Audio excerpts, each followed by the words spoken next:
গ্রামের মেয়ে শহরের রেস্টুরেন্টে আসলে যা হয়। কত বড় হোটেলে নিয়ে আসলি তুই আমাকে খাওয়াতে রে শহরের বাবু। এটা হোটেল না চাপা, এটা রেস্টুরেন্ট। ও, এটা হোটেল না রেস্টুরেন্ট। ও আচ্ছা, তো বলো চাপা, কি খাবে? আমি আর কি বলবো বল, তুই যা খাবি তাই আমি খাবো। এই, দেখ ওরা কেমন কাঠি দিয়ে খাচ্ছে, ওরা হাত দিয়ে কেন খাচ্ছে না রে? ওগুলো কাঠি না চাপা, ওগুলো চপস্টিক। আমাকেও কি তাহলে কাঠিগুলো দিয়ে খেতে হবে নাকি? না না, তুমি হাত দিয়েই খেও। ঠিক আছে। এই শহর বাবু, দেখ দেখ কত খাবার ওরা নষ্ট করছে। আমাদের ওখানে জানিস কেউ খাবার নষ্ট করে না, অন্যকে সবাই মাথায় করে রাখে। আমরা জানি কত কষ্ট করে চাষ করতে হয়, মাথার ঘাম পায়ে ফেলে। আর এরা দেখ এত কারি কারি খাবার নষ্ট করছে। যখন নষ্টই করবে, খাবেই না, তাহলে নিল কেন?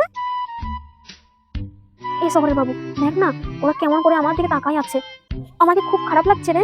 আরে চাপা, বাদ দাও তো ওদের কথা, তুমি তোমার মতন খাও। আচ্ছা ঠিক আছে।